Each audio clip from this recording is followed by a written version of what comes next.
سلام خدمت دوستان عزیز، امیدوارم حالتون خوب باشه. بریس هستم. تو این ویدیو میخوام یک دیدگاه خیلی قوی رو به شما بدم در مورد های و لوها و اونا رو بیایم از دیدگاه فراکتالی بررسی کنیم و ببینیم یک های و لو اگر بخواد از دیدگاه فراکتالی مورد بررسی قرار بگیره به چه شکل‌هایی میتونه دیده بشه و به چه شکل‌هایی میشه ازش استفاده کرد. پس های و لوها مهمترین و پایه‌ای ترین مبحثی هست که توی پرایس اکشن میتونیم روش کار کنیم و اگر این های و لوها به درستی با دیدگاه فراکتالی و تو در تو بودن بازار ترکیب بشه یک نتیجه فوق‌العاده رو به شما میده و قطعا میتونید خیلی خوب ازش استفاده کنید. خب قبل از این که من بخوام دیدگاه فراکتالی یک های لو رو بررسی کنم، باید ما بر اون دست از دوستانی که های لو رو هنوز نمیشناسن یه مقدار صحبت کنیم که اصلا منظور ما از های لو چیه و چه چیزهایی باعث میشه که ما های لو رو بتونیم انتخاب کنیم، یا اینکه بهتره بگم چه جاهایی های هست چه جاهای لو هست و این دیدگاه فراکتالی میتونه به این های و لوها چه کمکی کنه. خب بریم سراغ معرفی های و لوها. ببینید هر جایی از بازار که یک سقف داشته باشیم میشه های، هر جایی از بازار که یک کف داشته باشیم میشه لو. این تعریف خیلی ساده است. ببینید اینجا های، اینجا لوه، اینجا های اگر به همین شکل بیاد پایین اینجا لوه، های لوه به این شکل. خب این یک تعریف کلی از های و لوه. پس ما هر سقف و کفی که داشته باشیم میشه های و لو در نظر گرفت، یعنی سقف ها های، کف ها لو.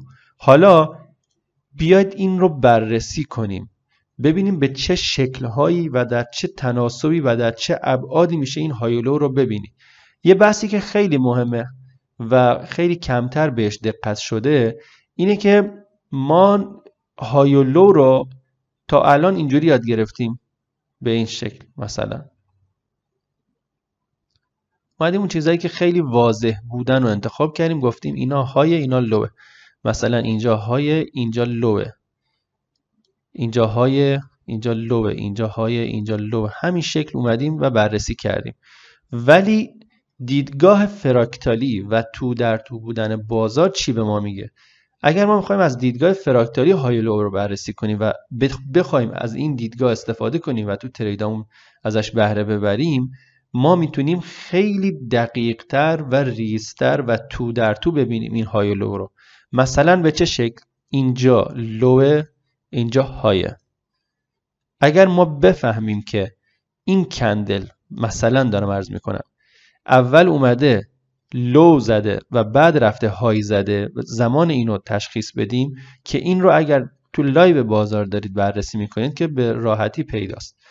اگر ما بتونیم زمان این رو که بفهمیم این اول اومده این کف رو زده بعد رفته سقف رو زده رو تشخیص بدیم، به راحتی میتونیم از همین های و لویی که اینجا داره برای ما تشکیل میده، اینجا بگیم سقف اینجا کف، از همین میتونیم استفاده کنیم. حالا اینو من دارم بیان میکنم و دارم اصلا بحثش رو پیش کشیدم. برای چی؟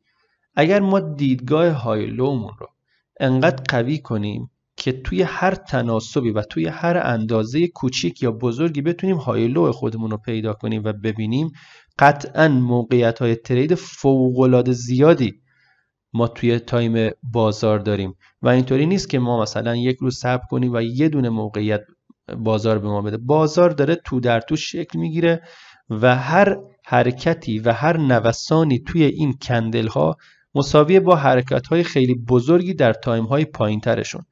حالا من دارم اینجا یه بحثی میکنم، این قسمت میخوام های و لوی رو به شما معرفی کنم که خیلی راحت اگر دارید از پترن 1 2 3 استاندارد استاد امینو استفاده میکنید یا اینکه دارید از پترن اس استفاده میکنید یا هر شکل دیگه‌ای برای تریدتون دارید، میخوام توی این تناسب خیلی کوچیک که شاید خیلی از دوستان فکر کنن اصلا این چیزی نیست برای ترید و امکان نداره اینجا بشه ترید کرد، من میخوام اینو به شما نشون بدم که اثبات کنم میشه در هر تناسبی با دیدگاه فراکتالی اگر چشمتون قوی شده باشه روی این های و لوها وارد ترید بشیم. اینو بررسی میکنیم و بعدش میریم وارد یه تریدی که من انجام دادم و اونجا خیلی دوباره بحث داریم و بحث منطقه اول آقای همیلتون که خیلی موضوع مهمی هست رو باهاتون در میون میذارم. خب اینجا ما آیا یه خط روند داریم یا نداریم؟ خب ما میگیم یه خط روند داریم. چطور؟ من اینو پاک میکنم که خوب پیدا باشه. بخوام خط بکشم اینجا. ما اینجا یه کف داریم، پس اینجا لوه. به این شکل اومده بالا، اینجا های، اینجا اومده بازار پایین، لو، رفته بالا اومده پایین و همین شکل رفته بالا اومده پایین، رفته بالا اومده پایین، برگشته اینجا یک شادو زده و بعد ریخته. شکلش رو اگه بخوایم در نظر بگیریم آیا همچین شکلی هست یا نه؟ اینجا منطقه ورود. بسیار عالی. برای اون دسته از دوستانی که با شکست خط روند و اصلاح اول وارد میشن. من اینو همین الان دیدم و دوست دارم روش صحبت کنم. خب اینجا ما کف‌هایی داریم که روی این خط روند سوار شدن. این یک خط روند کاملا استاندارده بچه‌ها. ما تا الان چیزی که دیدیم خط روندایی بوده که مثلا انقدر بزرگی اون تناسبش بوده، یا اینکه میایم کل این چارت رو از اینجا میکشیم میگیم این یک خط روند. دارم مثال میزنم. ولی تا الان زوم نشدیم روی کارمون و عمیقاً بررسی نکردیم بازار رو و ببینیم که توی چه تناسب و ابعاد مختلفی میتونیم خط روند و شکست خط روند و منطقه اول آقای همیلتون و اصلاح اول و همه این موارد رو داشته باشیم. من اینجا یک مقدار فراکتالا رو تغییر میدم و وارد مناطق پایین‌تر میشم که شما به خوبی ببینید که چه اتفاقی اینجا افتاده، هرچند کاملا واضح و مشخصه. خب میریم تایم فریم مثلا 15 دقیقه‌ش هم میبینیم به زیبایی. 5 دقیقه. ببینید این قدرت دیدگاه فراکتالیه و اینجا اصلا یه جوری آدم، من هر وقت میام روی این مباحث کار میکنم کلی لذت میبرم. این همون یک ذره شادویی بود که با یک کندل داجی شکل گرفته بود. این قسمتشه که توی تایم بالاتر داشتیم، توی تایم 30 دقیقه. به زیبایی اینجا میبینیم که همون کف سقفایی که داشتیم که به شکل کندل بودن توی تایم بالا، اینجا به زیبایی اومده و اون شکلی که ما مد نظرمون هست و منطقه اول آقای همیلتون رو تشکیل داده و ببینید چه حرکت‌های فوق‌العاده‌ای داریم و چه استارت‌های زیبایی داریم. از دیدگاه من اینجا یک روند صعودیه توی این تناسب. میریم تایم 1 دقیقه‌ش هم میبینیم. ببینید فوق‌العاده است و به زیبایی میشه از اینا استفاده کرد. خب بریم تایم بالا. توی تایم بالا اینجا یک قسمت از یک روند سایده، یعنی اگر بخوایم این قسمت رو در نظر بگیریم اینجا چیز خاصی شاید نداشته باشه و نکته‌ای برای ترید نداره. اگر بخوایم از دید کلی و نرمال استفاده کنیم ما باید صبر کنیم تا این شکسته بشه و این اگر بخواد شکسته بشه خب زمان خیلی زیادی از ما میگیره. پس ما در طول روز چقدر میتونیم موقعیت داشته باشیم؟ خیلی کم. ولی اگر دیدگاهتون رو قوی کنید، میگیم توی همون تایم فریمی که هستیم مثلا 30 دقیقه، شما میتونید توی تک تایم فریم بیاید دیدگاه فراکتالی داشته باشید و مولتی تایم فریم ببینید به این شکل. این حرکات قیمت دقیقاً توی تایم های پایینشون یک سری روندها و یک سری موجهای فوق العاده زیبا رو تشکیل میدن. حالا اینو خوب اگر متوجه شدید بریم سراغ یک مثال دیگه. مثلا یک مثال واضح که دوستانم بتونن خوب درکش کنن. ببینید این که اصلا مشخصه توی همین تایم، پس ما با اینا کار نداریم، اینا که مشخصه. ببینید دوستان من این قسمت رو خیلی خوشم اومد، میخوام اینو برای شما بررسی کنم. این همینجا مشخصه که ما یه حرکت خیلی خوب داشتیم و سیستم ما اگر از این سیستم ها استفاده میکنیم سیگنال داده و ما تونستیم استفاده کنیم و اگر وارد ترید می شدیم تمام حد سوداش رو به ما میداد. خب من این قسمت رو میبرم تایم پایین تر، هرچند اینجا بازم مشخصه. من میخوام دید شما قوی بشه و ببینید که توی یک تایم بالا یا توی تک تایم فریم با یه چند تا کندل میشه همه مواردی که نیاز داریم رو ببینیم. ببینید اون تایم بالاش رو تو نظرتون باشه، اینجا رو هم ببینید. به زیبایی شکل گرفته پترن ما، به زیبایی سیستم ما اتفاق افتاده. این هست یا نه؟ اوکیه؟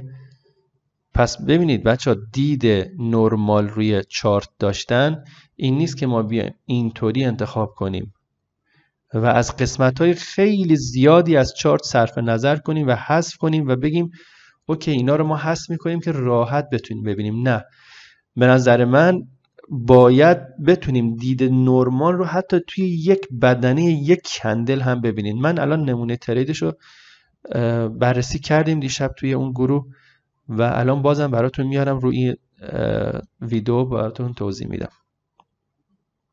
خب ببینید توی این ترید که توی اتریوم هم زده شده که یک ارز دیجیتاله و عمق بازار خیلی کمی داره، ولی همه قوانین توی پرایس اکشن یکسانه.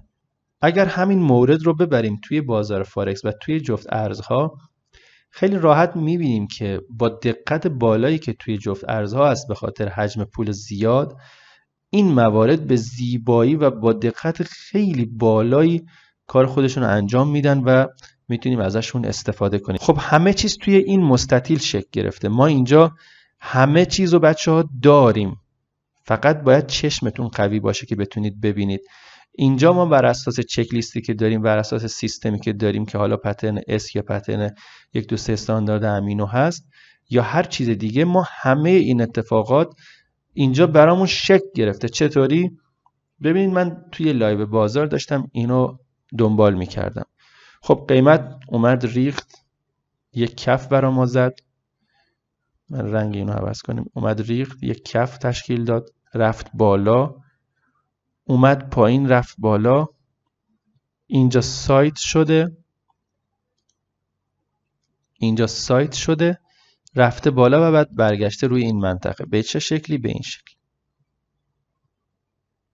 به این شکل. خب اگر بخوام شماتیکش رو بکشم به این شکل میشه.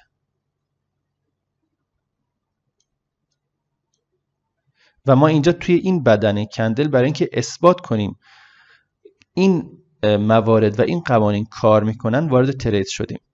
حد سود ما شده اون بالا، اون های این کندل قبلی. من اینجا ست کردم و به راحتی میبینید که اومده حد سود ما رو تاچ کرده و رفته بالا. اینو من اومدم مثال زدم برای اینه که شما ببینید، باورتون بشه که توی یک کندل، توی بدنه یک کندل همه این اتفاقات میفته. فقط کافیه دیدتون قوی باشه بچه ها. حالا من میام اون تایم پایینش رو هم براتون میذارم. این تایم پایین همون جایی که ما ترید زدیم. من بدون که بیام تایم پایین رو ببینم اونجا تریدم رو انجام دادم و بعد اومدم برای اینکه دوستان بتونن بهتر درکش کنن تایم پایینش هم براتون قرار دادم. ببینید این همون منطقه‌ای که رنج شده بود و به این شکل برگشته، اینجا حد سودا رو تاچ کرده و بعد به همین شکل حالا میتونه حرکتش رو ادامه داده باشه.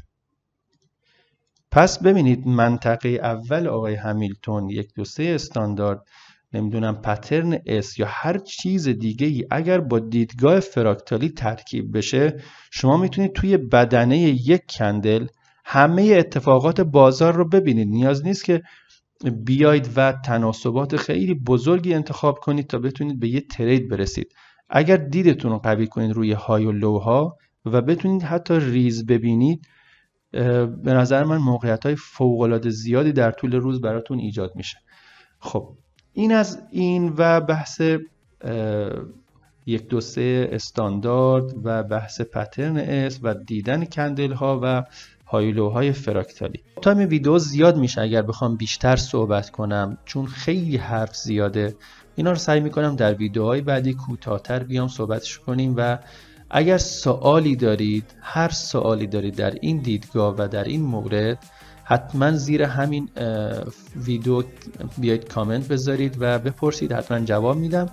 و خیلی ممنون میشم که اگر از این مطالب لذت میبرید و براتون مفید بوده کانال رو سابسکرایب کنید و به دوستان خودتون هم معرفی کنید که بچهای دیگه هم بیان استفاده کنن. اگر دوستان لایک کنید قطعا توی سرچ یوتیوب بهتر دیده میشیم و خیلی از دوستان دیگه میتونن بیان از این مطالب رایگان استفاده کنن و خب بالاخره یک منفعتی برای همه داره. خدا نگهدار، امیدوارم موفق باشید.